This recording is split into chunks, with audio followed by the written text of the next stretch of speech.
What's up, everybody? My name is Amy, and this is the Ruby Pearl Glamper True Crime Podcast. Put your way that you're sitting on top of the world.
Hello, everyone. Welcome to the Ruby Pearl Glamper True Crime Podcast. My name is Amy. Welcome to my show. Hope everyone is having a wonderful day. Happy NFL Sunday. Are you ready for some football? I am getting ready to watch my Dallas Cowboys take on the Philadelphia Eagles here after a while. I will certainly be glad when my boy Dak Prescott comes back, because it just ain't the same without him playing, although I do love staring at his pretty little handsome self on the sidelines. Yep. I do love my Dak. Anyway, hope everybody is having a wonderful day today. It rained here in Arkansas today. So I've just been laying around watching TV, watching YouTube, watching movies, and was just kind of hanging out and taking it easy today. So a lot of things going on out here in the streets of YouTube and the true crime community. I'm going to talk just for a minute about the Kylie Rodney case. They released her cause of death and released the findings in her case, and they say it was an accident. They say that she drowned, and the case is closed. And that, as I knew, would not sit well with people out here in YouTube land, out here in the true crime community. I knew it wasn't going to sit well. It didn't sit well with me. But it is what it is. And as I said, when I first reported that they had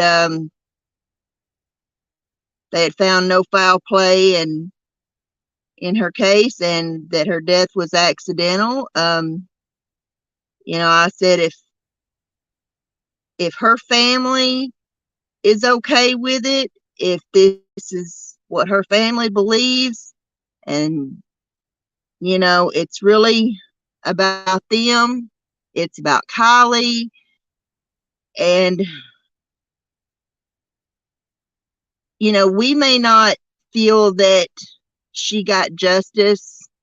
We may feel like she still needs justice. But,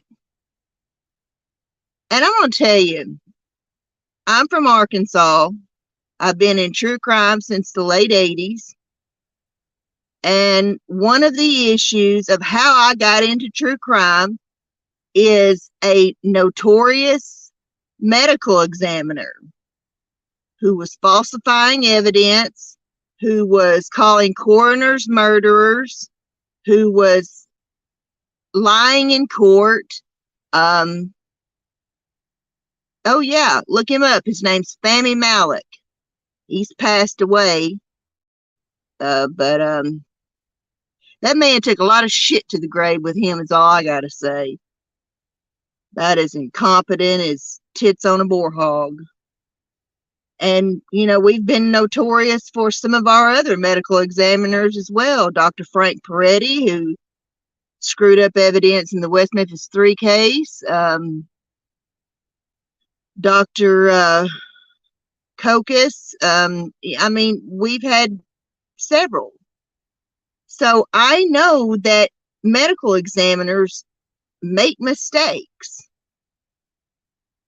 And, in the case that I have compared Kylie Rodney's case to, the death of Olivia Jane Ward here in Arkansas, 16-year-old girl who went to a party as well and ended up dying by, quote, accidentally falling off of a porch. 3 different medical examiners made 3 different determinations.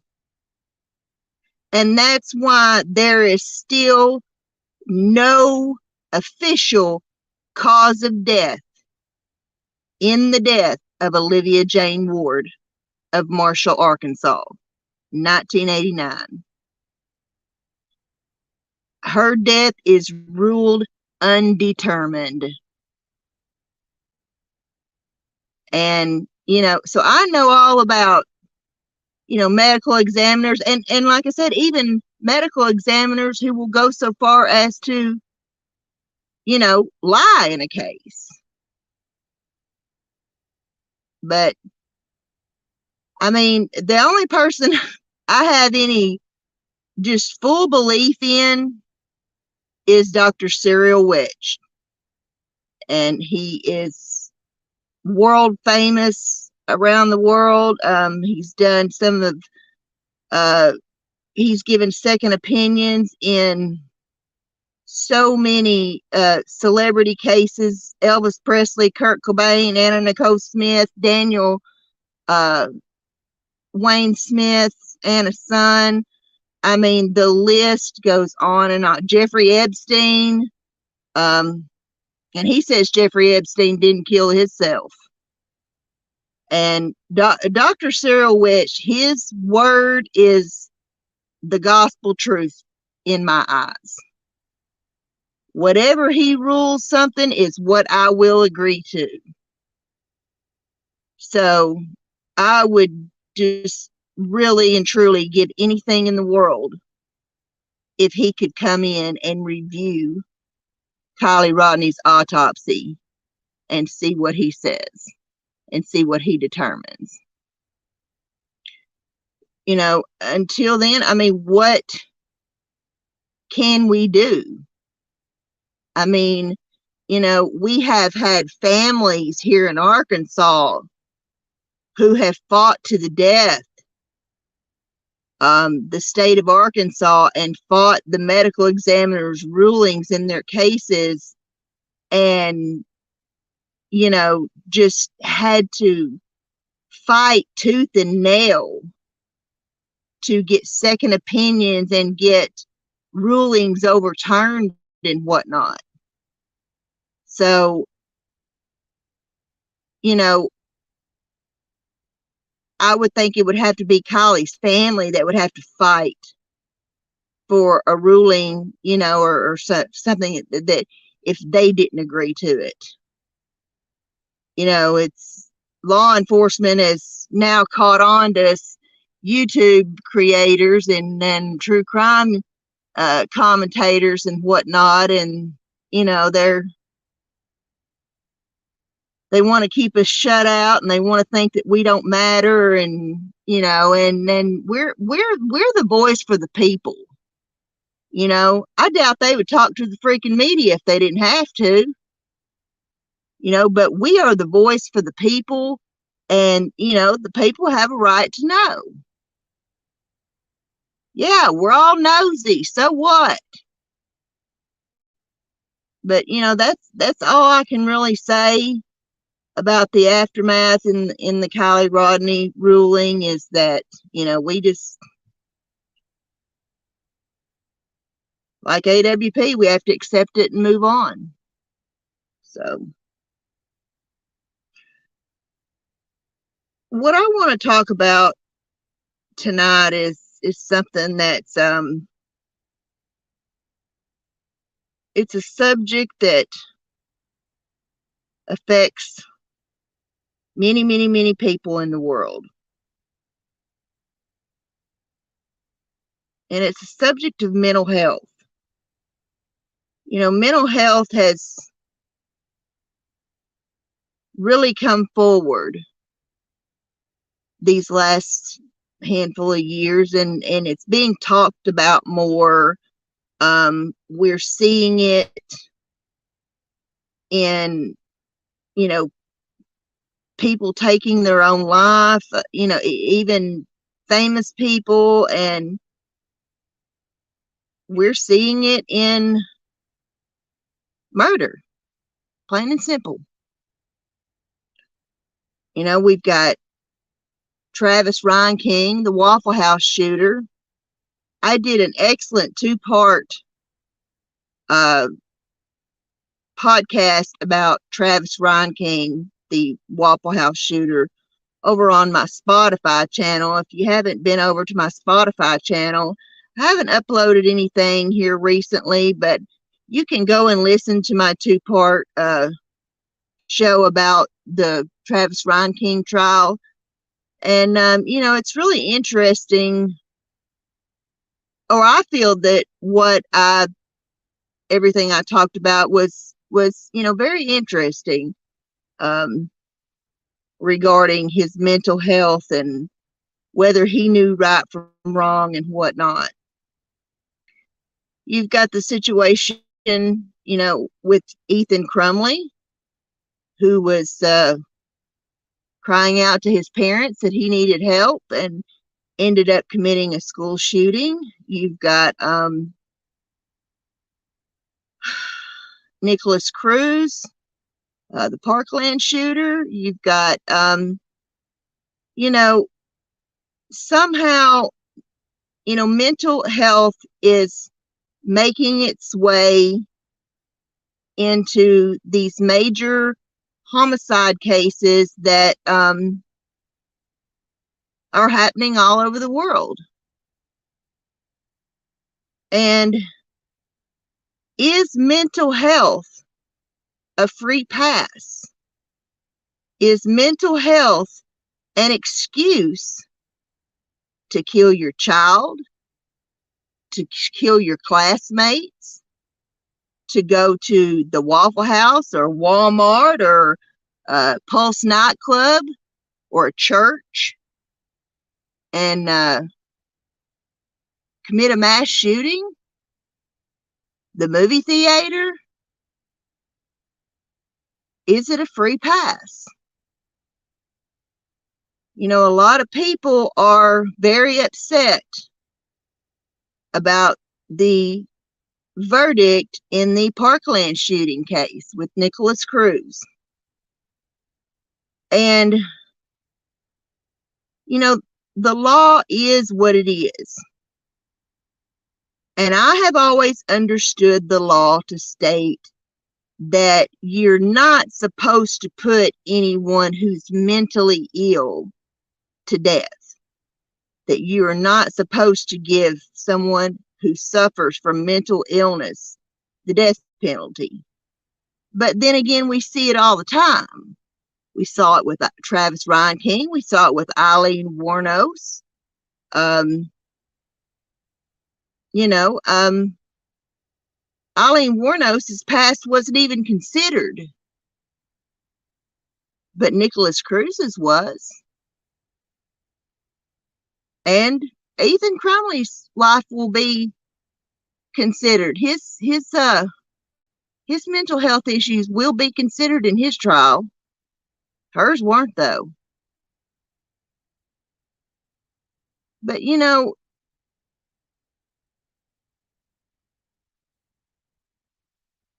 I have mental illness, and I'm not ashamed of it. And more people should be less ashamed of it. As Frances Bean Cobain, the daughter of Courtney Love and Kurt Cobain, said, people need to stop making mental health taboo. We need to talk about it. And we need for people not to be afraid to talk to someone. And some people would like to not be afraid to talk to someone for fear of being locked up in a mental ward. Sometimes people have suicidal thoughts, or they have even homicidal thoughts that can be talked down from their thoughts if they can open up and find somebody that they can trust. Ethan tried reaching out to his parents and they wouldn't listen to him. So what did you get? 7 dead kids at Oxford High is what you got.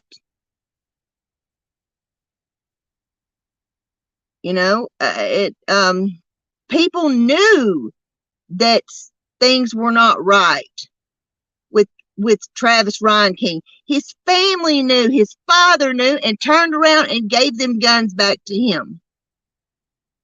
Nicholas Cruz's family knew. People in the neighborhood knew.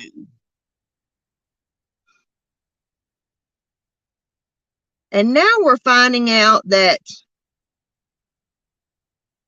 Leilani Simon, the monster mom of Quinton Simon,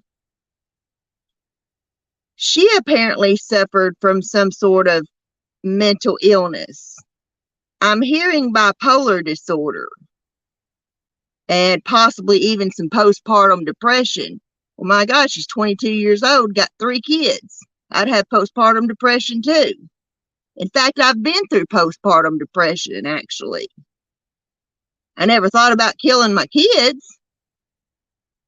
I just stupidly wanted to be with one of them's father and couldn't understand why, because I couldn't stand him.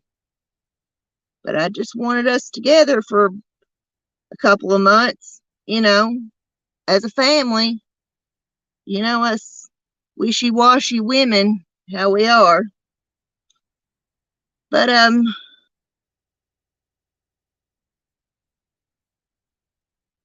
plus Leilani, we found out that Leilani suffered from severe addiction to cocaine. And people knew. She kept testing positive in court for cocaine regarding her kids. I think, if I understood Bullhorn Betty correctly, that she was on probation for something. I'm going to have to verify that because I didn't catch all of what Betty said, but I'm almost positive she said that Leilani was on probation for something. So, I am.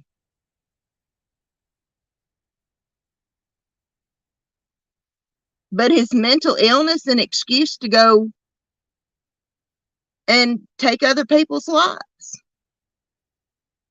No, it isn't. And I'm going to tell you why. And I hope that people will listen to me and not just write me off as saying, "Oh, that bitch is crazy."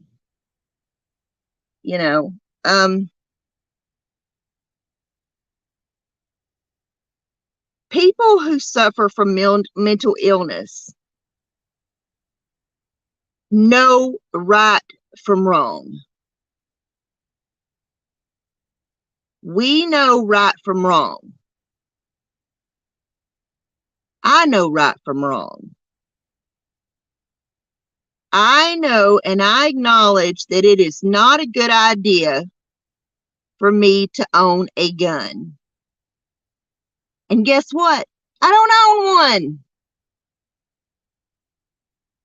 because I've got sense enough to know that it's not a good idea for someone who suffers with my illness to own one.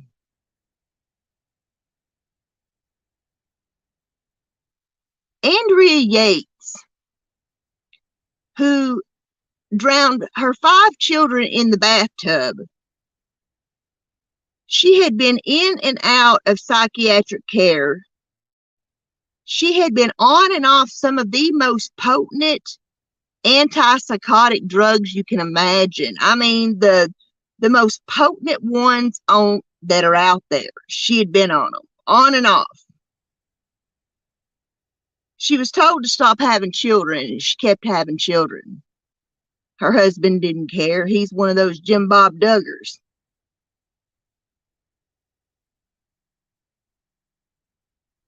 But Andrea knew right from wrong. She knew that she had to, well, she even planned it, killing her children. She waited till her husband left to go to work and for her mother-in-law to get there to babysit not the children, but babysit her, because they knew she was mentally ill and they were afraid of her possibly hurting the children. So in this 30 minutes of time is when Andrea Yates drowned her 5 children. And what did she do? She picked up the phone, she dialed 911, and she said, please send the police to this such and such address. I've just killed my 5 children. This woman was hearing voices.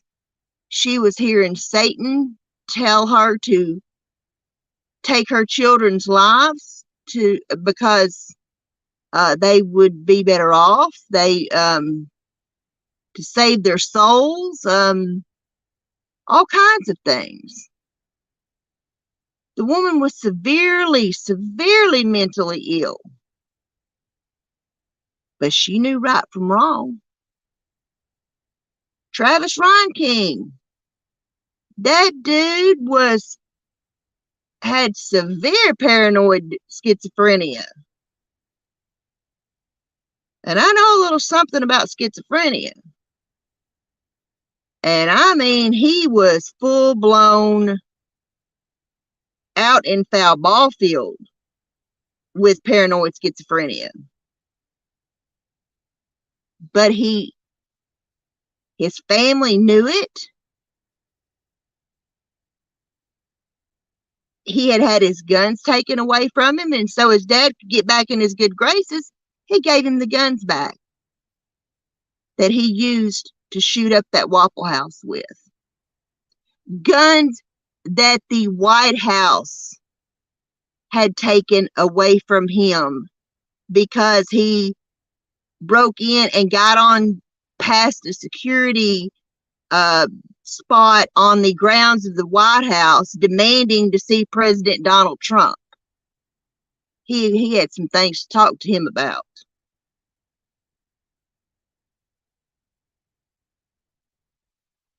So don't tell me that people with mental illness don't know right from wrong.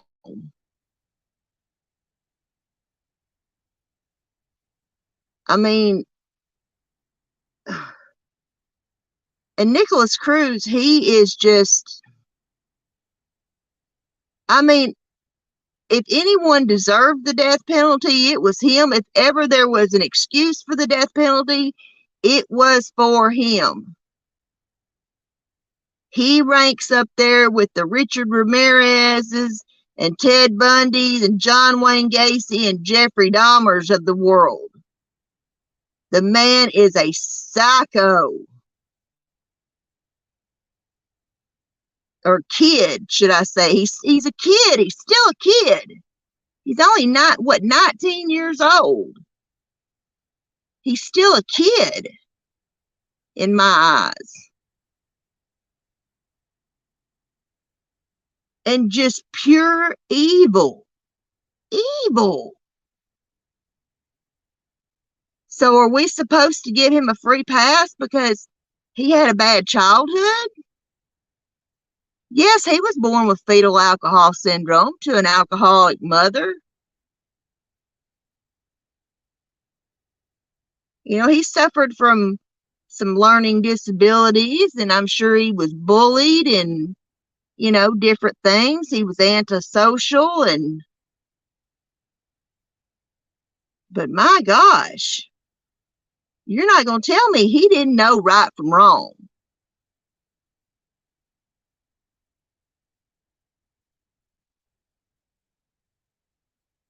And now we have this 22-year-old mother who has made an off-the-record confession to killing her 20-month-old son, Quinton Simon, dumping him in a landfill, but doesn't remember any of it. And I'm not surprised that she doesn't remember any of it. In fact, I bet she don't. You know why? Because I bet it's going to turn out to be a situation just like with Justine Johnson. So high and so wigged out on cocaine that girl thought SpongeBob SquarePants was telling her to kill her child.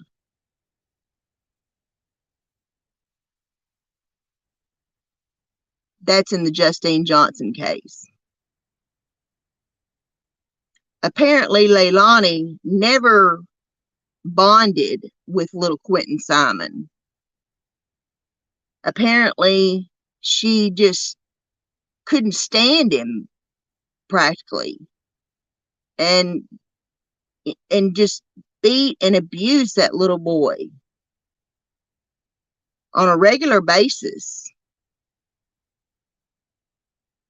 And she was so strung out, and she was so, and 22 years old and full-blown addicted to cocaine, 3 children, and cannot even wipe her own ass.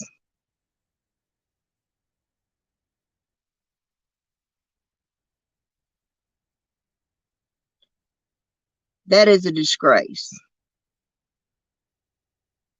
But is drug addiction an excuse to take the lives of your children? No. I've known a lot of drug addicts in my life. I've even been on drugs. Not one of them ever tried to kill their children. Themselves, maybe, but not their children.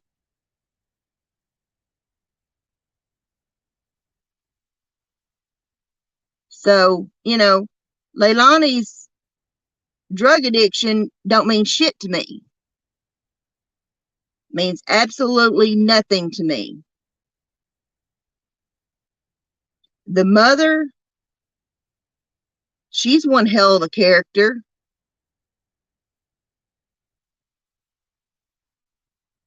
The mother goes and gets custody of these kids, and they give it to her with her drug-addicted daughter that she just took these children away from, still living in her home, and her boyfriend. The mother goes off to work. And who does she leave the kids with? Most of the time, a babysitter. who was documenting the abuse that was going on in that house, by the way. Leaves the children with the mother, who cannot get off cocaine, who's still living under her roof.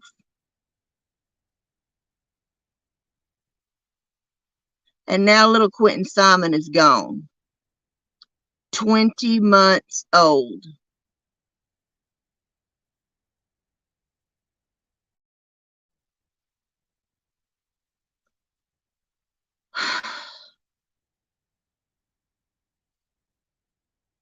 It is a disgrace.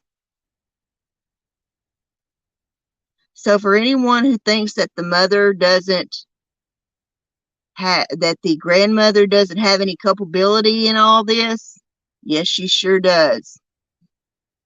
She sure does. If I went and got custody of my granddaughter from my daughter right now, and then I turned around and left her with one of my strung out friends, and something happened, that would be my fault.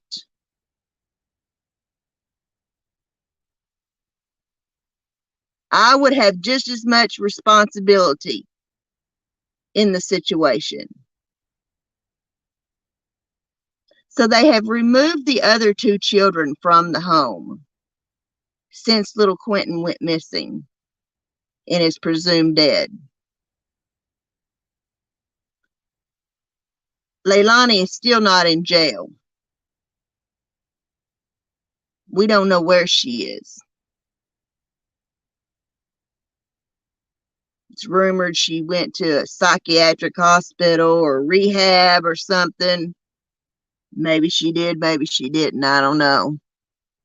A place like that has too many HIPAA laws. We couldn't find out anyway unless someone let it leak. But you know what? You don't get to kill your kid and then go to drug rehab or a mental hospital unless they have got a 5150 hold on you, unless someone has gotten you committed, whether it be your family or the police. And I would think it'd probably be easier for the police to get someone committed if they arrested them than for family to get, because and not everybody is Amanda Bynes and Britney Spears. You know, it's hard to get an adult committed, especially when they can talk. They're so manipulative that they can talk normal. Travis Reinking could have a normal conversation with you. It blew my mind when I heard him stand there and completely lie to the police regarding this woman and her daughter at this motel that he was harassing. How normal. He talked to the police just like you and I. Calm, cool, and collected. I understand that they've got to find little Quinton's remains. I understand that they are still investigating, that they have, an investigation to do.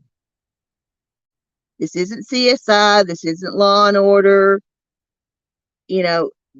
These cases are not solved in 45 minutes with 15 minutes of commercials. Unfortunately, I wish they were. Where they get DNA and tox results and stuff popped out in a matter of seconds, in the real world, it takes 4 to 6 weeks to get toxicology and DNA and things like that back.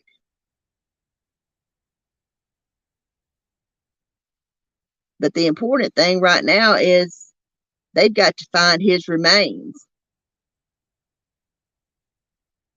And I will be the first to admit, and like I said, once again, I am not trying to be negative Nancy, but I'm not trying to kid myself anymore or fool myself anymore in any of these cases. And I do feel that with the longer it goes on that they can't find little Quinton, the farther away justice gets.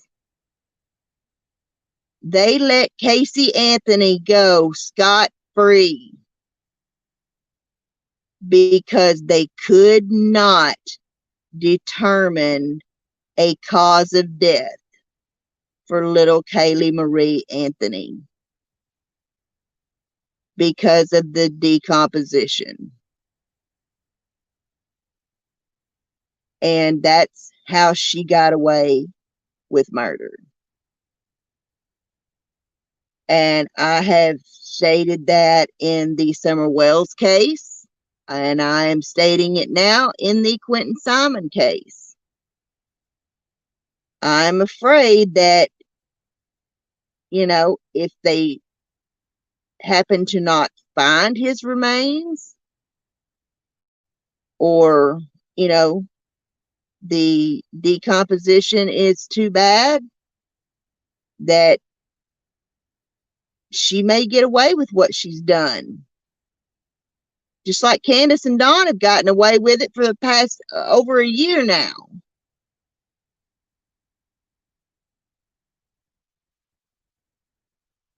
And, it is a horrible thought. A horrible thought. Like I said, I'm not trying to be negative, Nancy. I'm just trying to give you the facts, straight up, bald ass truth about the situation. There have been people more people that, have insight into the family come forward. And some of them have spoken with Dolly and Bullhorn Betty. They've stopped out there to speak with them and tell them, what they know. And, a lot of horror stories have been told. And that, the abuse and the drug addiction and whatnot had been going on for quite a while in that household. Quite a while. By the way, want to send a shout out and snaps to Bullhorn Betty and Dolly Vision, who have been on the scene at Quinton Simon's home, waiting for an imminent arrest, the imminent arrest of Leilani Simon, and possibly finding the remains of Quinton Simon. They have been dedicated. They have been, boots on the ground, keeping us up to date with everything that's going on. Haven't heard from them today, so maybe they're just kind of taking a break, or an off day or whatever, or gathering some intel. Who knows about those two? But they've been boots on the ground, and whether you like them or not, what they're doing matters. It puts pressure on law enforcement. It even with just those two standing out there, it tells that family, we're watching you and we know what you did. And it tells law enforcement the world is watching. We together combined, Dolly and Bullhorn Betty have thousands and thousands of followers from all over America and from overseas. Like I said, we YouTube creators are the voice of the people. And we get the news out to the people. So, if you don't think what they're doing matters, you're sadly mistaken. And if you've got nothing better to do on your channel than to sit and talk shit about them too, your mother must be real proud of you. What are you doing? Sitting around making hate videos and drama channel videos, talking shit? That's all you've got to do with your life? Get out there and pound the pavement in that Georgia heat. As Medea said, this is hot Georgia. I can't roll my R's like she does. That's what they need. They need Medea out there with them. You know, Medea lives in Atlanta, Georgia. And her and Uncle Joe and Bam, because Bam's got weed. You know, Aunt Bam's got weed. And Dolly's needing some weed. So, yeah, that's what they need. They need Mabel Medea Simmons out there with them. Let her get a hold of Betty's bullhorn. Oh, shit. So, you know, I don't know why they haven't arrested her yet. I mean, like I said, on one hand, I do understand that they have got to find his remains. They've got to, you know, do their investigation and whatnot. But, and I know that they have questioned her. I mean, I know when she reported the child missing, of course they questioned her and everything, but has she been taken back in and interrogated in the presence of her lawyer who was over at her house for a family shindig the other day? Have they interrogated her since she made this confession that her son is in a landfill somewhere, but she don't remember what happened? Has she been taken in and interrogated for that? I would be. I mean, yeah, that evidence might be considered hearsay, but I would think that it's probable cause to at least bring her in and interrogate her. They've named her the prime suspect, so you know, I don't understand what the holdup is. I mean, can they not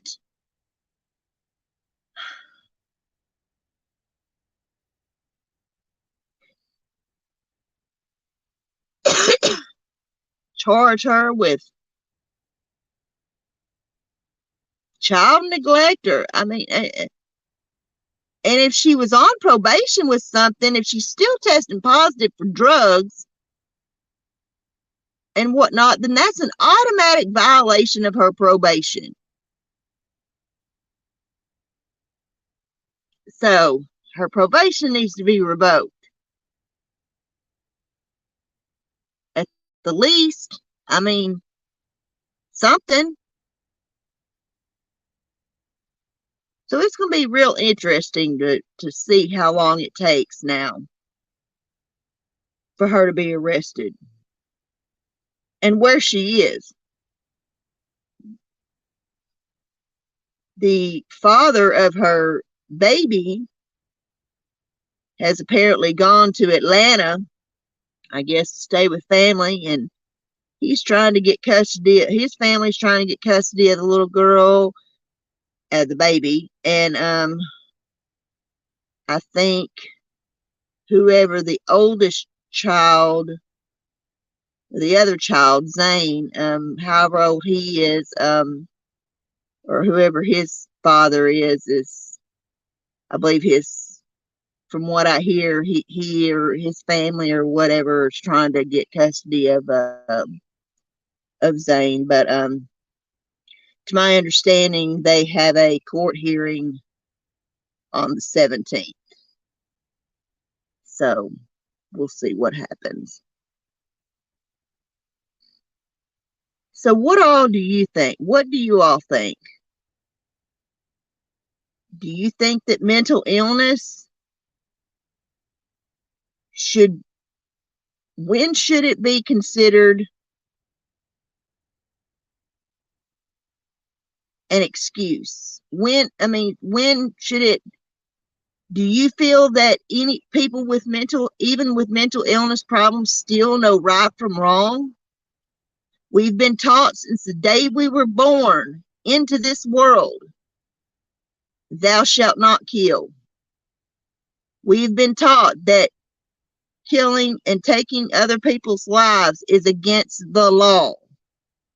That's just something we were, have known our whole lives that we could not do. So I just don't believe even some of the most mentally ill people that have been on trial for taking someone else's life still knew right from wrong. They still knew right from wrong.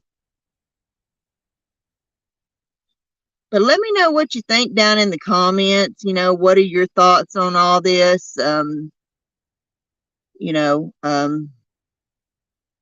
Do you think mental health issues, someone suffering from mental health issues, should be given the death penalty? I know the death penalty is a very controversial subject. Some people don't believe in it at all. But,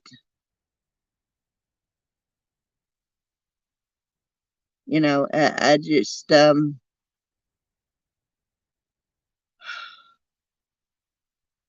it's every day. Every day we are losing these babies and these children to drug addiction, and young parents that, just should not be having children, much less be having 3 children when they're 22 years old. You take care of them, it's fine, but, when you have a known repeated drug addiction, the way this girl did, she should have been snorting birth control instead of snorting cocaine. That's just my thoughts on it. But anyway, I'm going to get off here. My ball game will be coming on soon. And I want to get settled and kick back and get ready for my game. And but if this is your first time stopping by, please hit that subscribe button. It's free to subscribe. Hit the like button. Share my videos. Tell all your friends. Help me grow my little true crime community channel here, because I do as best I can to keep everything true crime related here on my channel. I don't get into that drama.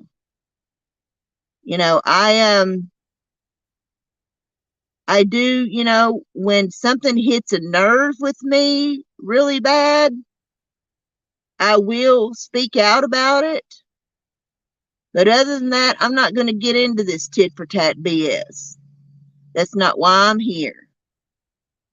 If I wanted that, I'd go back to high school. I want to discuss true crime. I want to discuss cases, and I want to discuss solutions and thoughts on what we here in the John Q public can do. I'm brainstorming some things right now that I want to talk with some other creators about getting a movement started, a letter writing campaign, email, postcards, something that we did in the West Memphis 3 case. And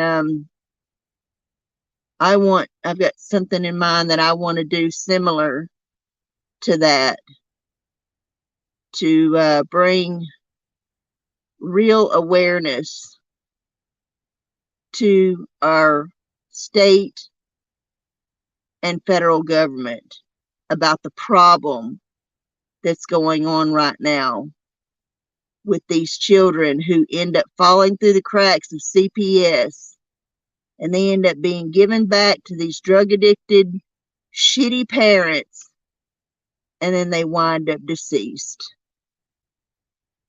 It's got to stop. It's got to be addressed. Plain and simple.